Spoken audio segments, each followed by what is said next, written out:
We are now joined by Montreal native kicker for the Calgary Stampeders, two-time Grey Cup champion, 2013 Most Outstanding Special Teams Player Award winner, three-time CFL All-Star and an all-around great guy, Rene Paredes. How's it going, buddy? Good, man. How you doing? Not Thanks bad, for man. having. Oh, it's my pleasure, man. Thanks for coming on. I know it was kind of last minute. We texted you through MoCon, and he was able to get you on. We really appreciate you taking the time. I don't know if you know what we do. We just joke around a lot. Hot Sauce Sports, it's like a comedy thing. We just talk about sports all the time. We're based out of Montreal, so we love football. I grew up playing football in the West Island, and I know you did too. Well, I know you're from the West Island. So I wanted to ask you, did you grow up playing football? Because you're a year older than me, but I figure I would have known your name if you were playing football back then. Yeah, so I started playing football in high school. Yeah. I actually grew up in Florida. In Florida, okay. Before moving to Montreal. Moved to Montreal, I want to say 2004. My parents moved up to Canada, and I was getting a bunch of offers for university down in the States. It didn't work out, but last minute I decided to move my parents to Montreal, and then went straight to Abbott, and then played there 2 years, and then went to Concordia for 4. So you were a soccer player, I guess, first, right? Grew up playing soccer my whole life. Yeah. Since I was 3 or 4 years old, and in high school in Florida, the football coach came up to the soccer team, and he was like, "Who has the strongest leg?"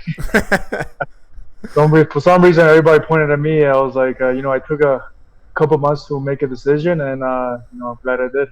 The thing about kickers is that, especially in Canada and the States, especially in Florida, you probably have a lot of guys that just want to be kickers.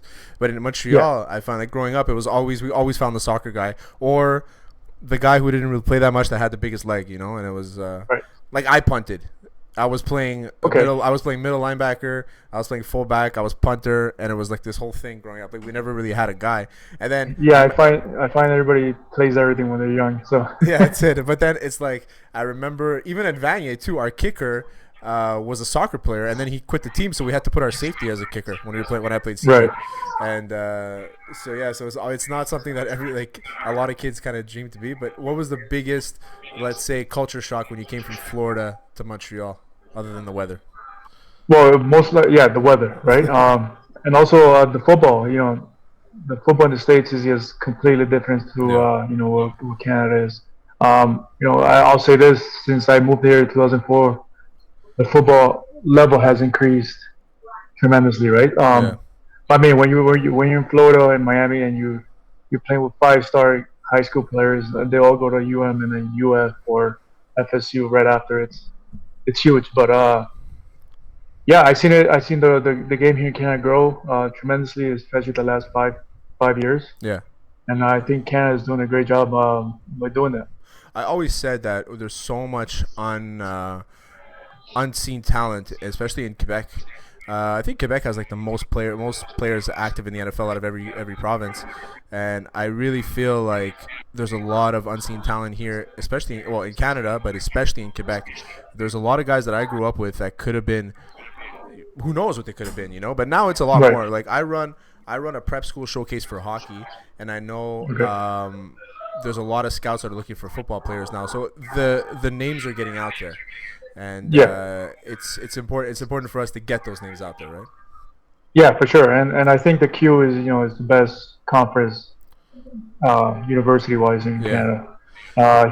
In the locker rooms we have arguments, but I still think Quebec. Yeah, I still think Quebec has the best players.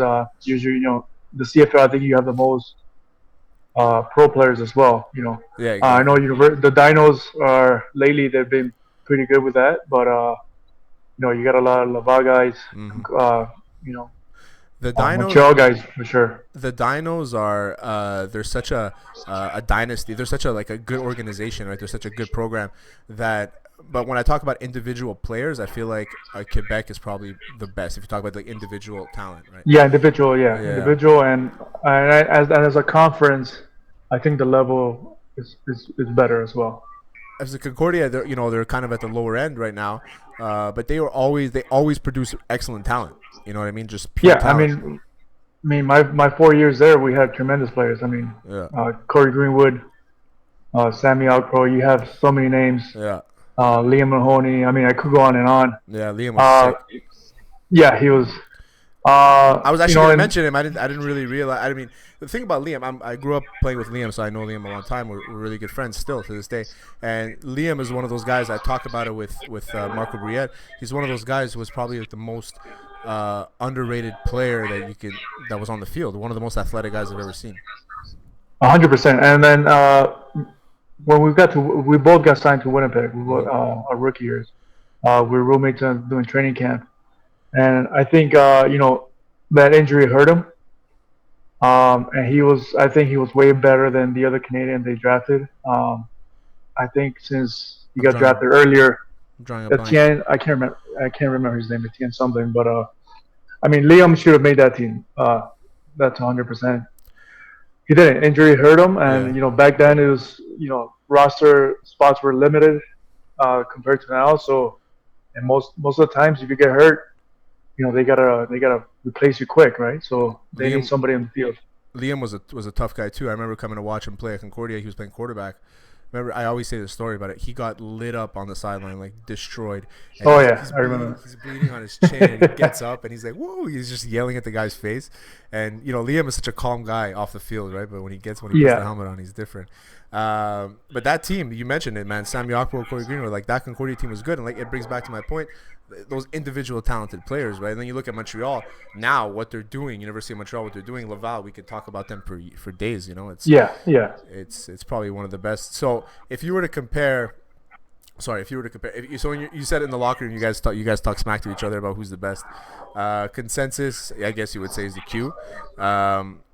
But who's putting up the biggest argument? Is it Ontario? Is it BC? Is it Alberta?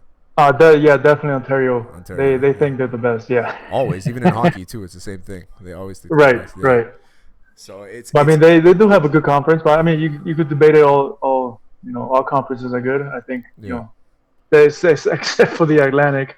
Uh, you I could definitely remember have a debate about it. I remember some guys that I played with at Vanier with Mount Allison, and they're like, man, it's the only way we're gonna play. It's like the only way we're Yeah, gonna yeah. start, and they just had fun over there for 4 years. That's all it was. Right.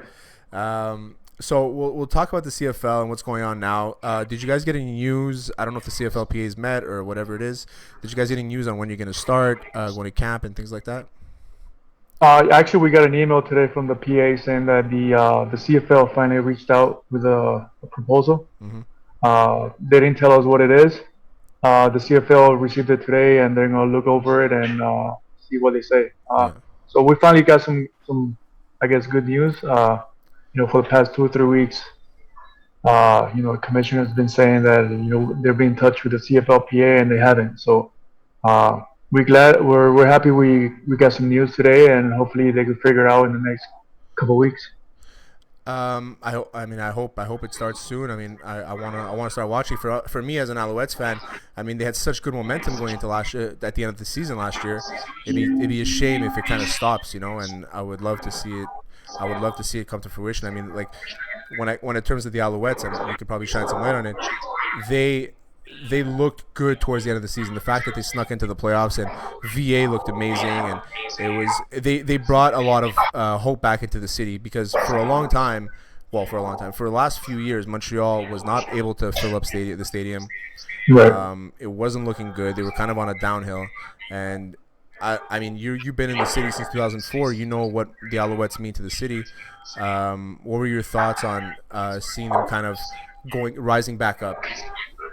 It was good. I mean, I think they finally got a quarterback. I think that was the biggest issue they had after Calvillo. They couldn't find one, right? Yeah. They always had a good defense. Unfortunately, every time we come to Montreal, I think my 9 years we've only won one game in Montreal. Oh, So really? I didn't even know yeah, that. yeah, that's a stat that our head coach brings up every year, every time we were getting ready to go to Montreal. So we don't know what it is, but Is it we the can't fans? we can't win in Montreal. How do you perform individually? I've had good games. I think out of the 8 times 9 games I've been here, I think I've missed 1 or 2 field goals. But yeah, individual is it's been good. Yes, as a team, we've uh, never won. So Yeah. uh, hopefully that changes in the I next think coming I was years. honestly. I think I was at the game where you guys won. Was Marco Briette playing on the other side that day? Yeah, yeah. Because I remember we got on the field, and I remember, and then I was with a friend of mine, and he's like, that kid's from the West Island. He's the kicker. I'm like, oh, I had no idea right back then. Yeah. And Maybe it could have been 2 games, but I okay, mean, okay.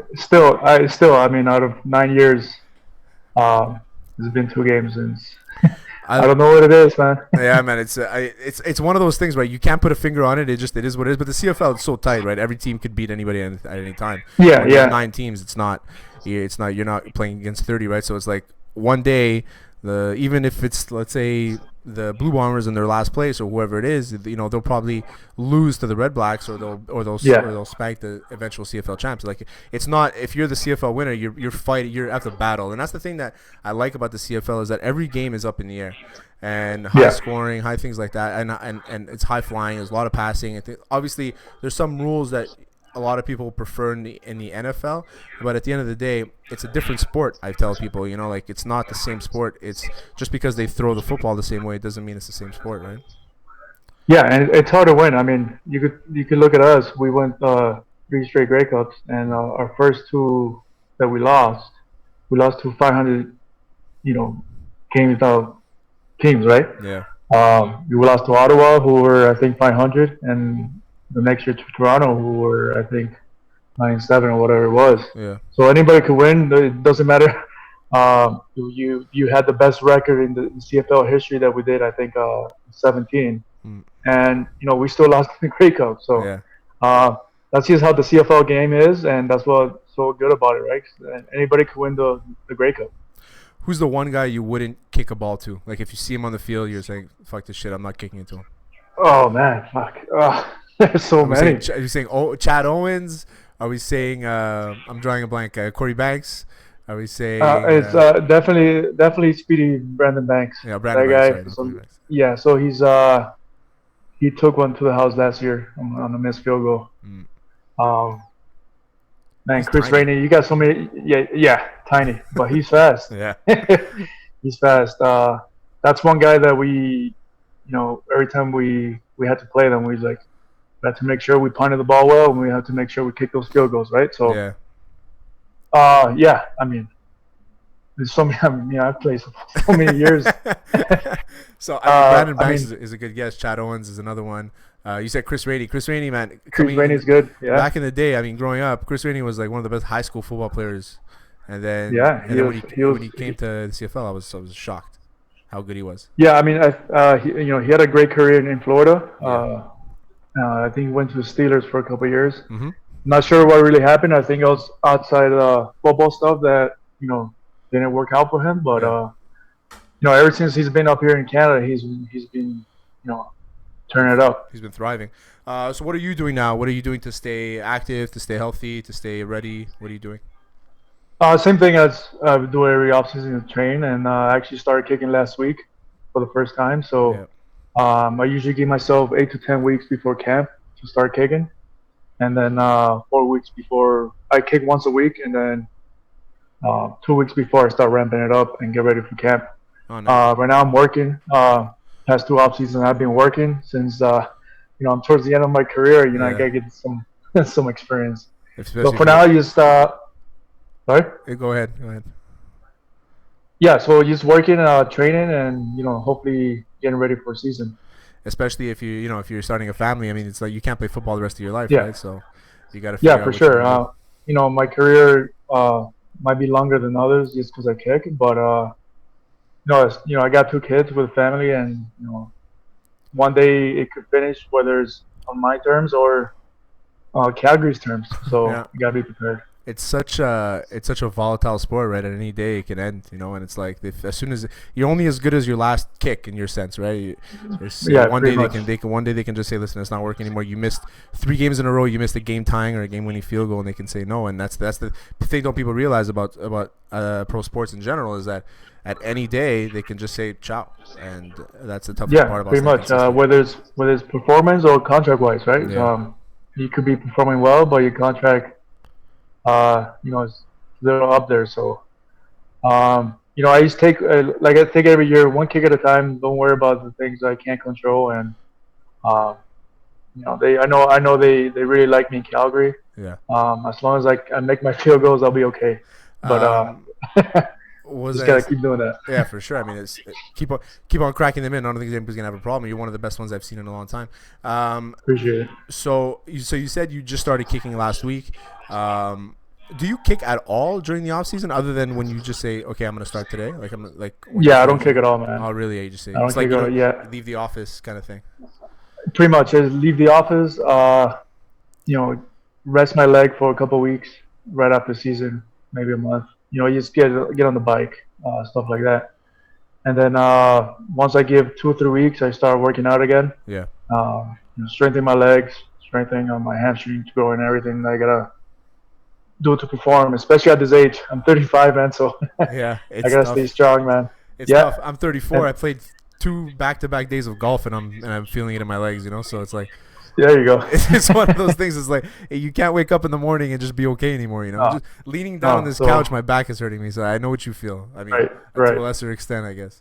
But I love the kind of leave the office. Like you don't want to kick. You just say forget it, fuck it. And then when you start going, you said you only kick once a week, and then you ramp it up from then. When you're at camp, Right. I've always wanted to know: you guys are just in the background kicking, or are you running the drills with them too? No, I warm up. see, see, early in my career, I would kick in the net and kick in the net. Yeah, But then once you get experience, once you get used to, um, you know, the atmosphere, once you get used to, your routine, once you find that routine, you stick with it, right? yeah, I think it was only my first 2 or 3 years that, I would kick. And then Don Sweet, my kicking coach, would be like, listen, just kick. You don't have to kick every time. Just whenever you're kicking, just make sure those kicks are done properly, right? So yeah, it's like I compare kicking to golf, right? So if you're in the range and you're hitting balls, you're not gonna get better. yeah. Eventually, you're gonna get tired, and towards the end, your shots are gonna be bad, Yeah. right? So yeah. So once I kicked last week for the first time, I legit kicked 15 to 20 balls and I shut it down. I'm gonna kick Friday, do the same thing, and then slowly ramp it up. That's good, man. Do you play golf? Yeah, I haven't played this year, but yeah, usually during the season we get out with the guys after practice I'm once a addicted. week. It's such an Oh addictive yeah, sport. It's so messed up. it's it's great. It's just so hard. Yeah, I mean, I suck. But this is what I tell people about golf. I say, they're like, "Are you good?" I say, "Everybody sucks at golf. Everybody sucks at Oh golf. yeah, Just some yeah, people yeah. shoot less than others. That's all it is." Right, right. It's Oh like, yeah, and the thing is, golfing is just like kicking. Like I said, it's the yeah, same rhythm.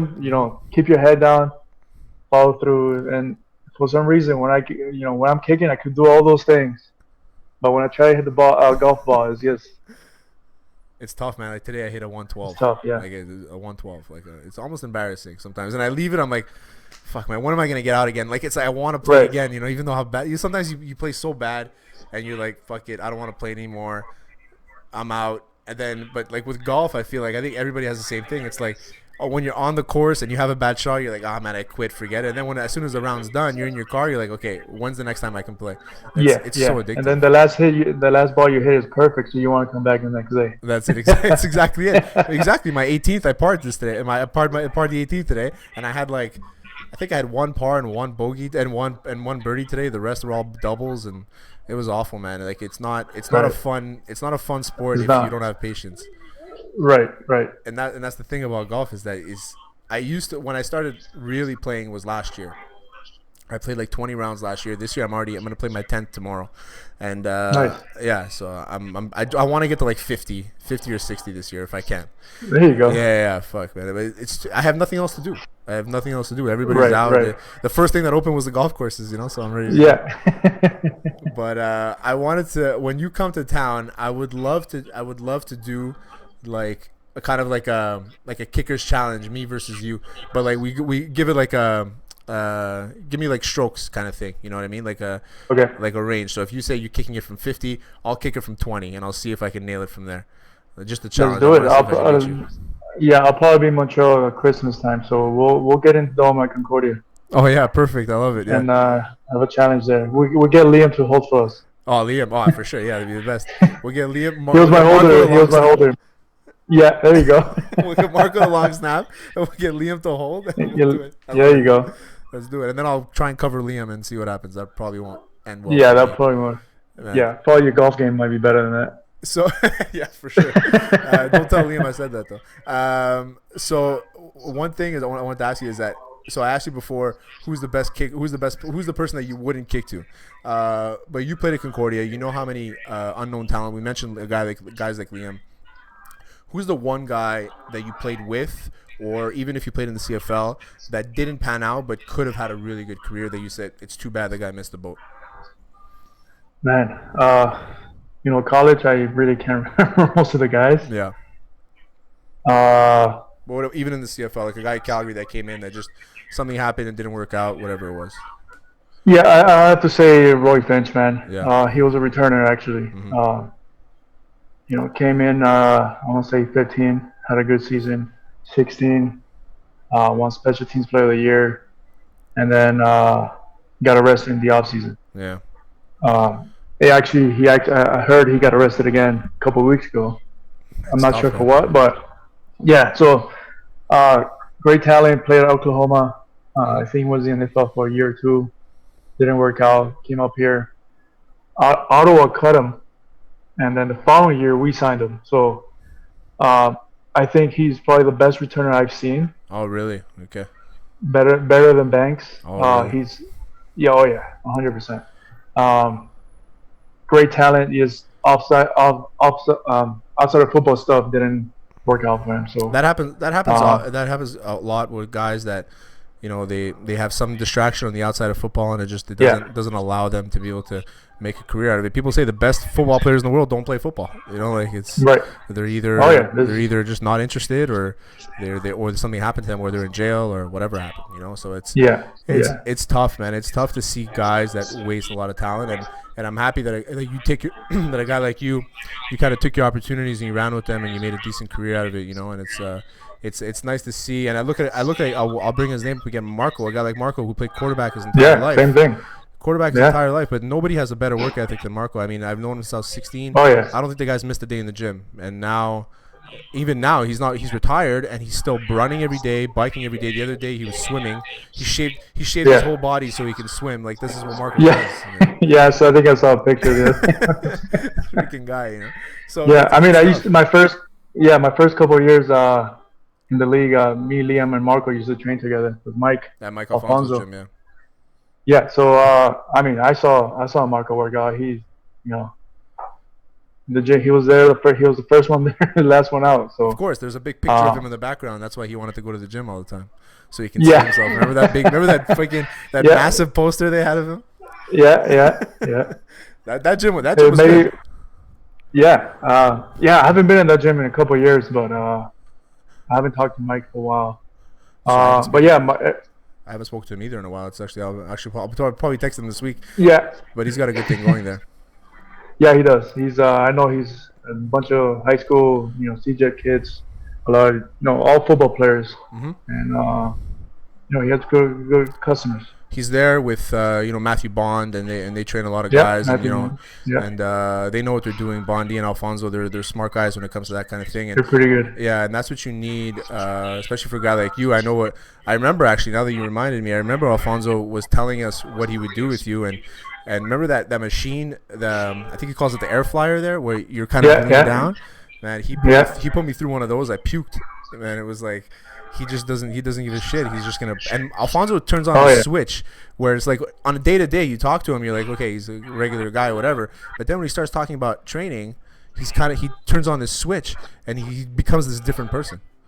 Oh yeah. He knows his stuff, man. He knows, and with me, he was very specific. Obviously, because of kicking and stuff like that. I don't have to get big. I don't have to get, I have to be explosive and stuff like that, and be strong. And that machine, man, that I do miss the machine. I tell you that. Sure. It was a great work. Yeah, it was a great workout. For sure, man. Well, Rene, I appreciate you taking the time, buddy. Thanks, man. We loved having you on. Around Christmas time when you're here, we're 100% we're doing the kicking challenge, and I'll show you what I'm made of, and we'll do For it. sure, man. You have my number. We'll keep in touch, and then we'll get Liam and Marco together. Yeah, for sure. I appreciate it, buddy. Thanks for coming on, man. All right. Yeah, man. Thanks. Have a good one. You too. All right, bye.